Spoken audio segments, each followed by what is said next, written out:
This is your complete, but rapid-fire, history of Bo-Katan. Who is Bo-Katan Kryze, the newest star of The Mandalorian? A member of House Kryze, it's right there in the name. We know some of the family members. The Duchess Satine, a key part of not only Obi-Wan's romantic history, but Clone Wars history too. We learned a little bit more about Bo's father in Chapter 19, died protecting Mandalore. This is the way. Bo's history, though, is not neat and tidy. She's been the ruler of Mandalore more than once, and neither stint has lasted very long. Well, what happened? Bo, and it gets awkward here, folks, was a Death Watch terrorist back in the Clone Wars days. The number 2 for Pre Vizsla, former wielder of the dark saber, and Death Watch challenged Bo's sister, the pacifist, Duchess Satine. Bo led the Night Owls, a particular faction. You can still see the signet on her armor.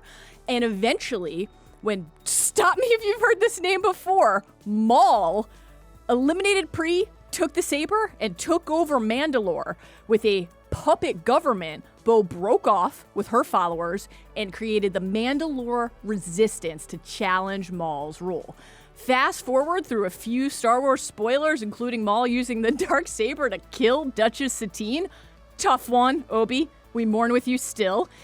And this takes us to the end of Clone Wars. Season 7, check it out if you haven't, where Ahsoka comes to help with the siege, challenge Maul, get him out of the picture, install Bo as regent. This is brief stint number 1 because the Empire wanted in and Bo wouldn't have it. Clan Saxon, happy to align with Imperial rule.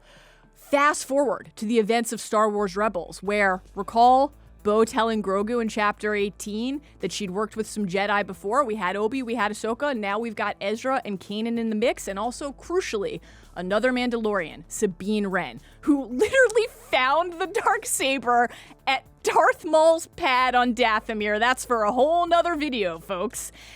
Took it, but extremely Jon Snow voice. I don't want it.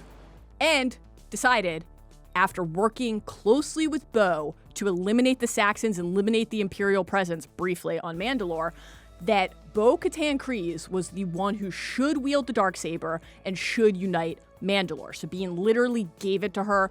We see Bo lift it. We see all of the clans bend the knee and pledge their loyalty. And folks, this is the beginning of brief stint number 2, because fast forward to the events of The Mandalorian, we know the Great Purge, the Night of 1,000 Tears.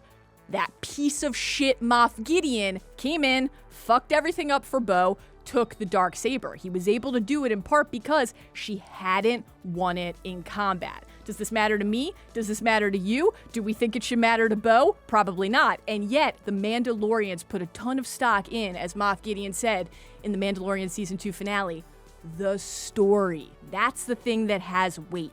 And so when Din bested Gideon in combat, he won it. He was going to be the one, as Bo told him in Chapter 18 here in Season 3, who would be able to wave it around and unite people behind him. So, we saw Bo use it with grace, with ease. She was one with the blade in a way that Din has never been able to be. Will she get over the weight of the story and say, you know what? Yeah, Din, you offered it to me before. I'll actually take it now. Or, now that she has stared the mythosaur, another great signifier of Mandalorian legitimacy and the right to rule, right in the eye, and not told Din Djarin that she saw the mythosaur, will she go for the mythosaur instead? And then what will happen if Bo-Katan and Din Djarin each have a symbol of the right to rule?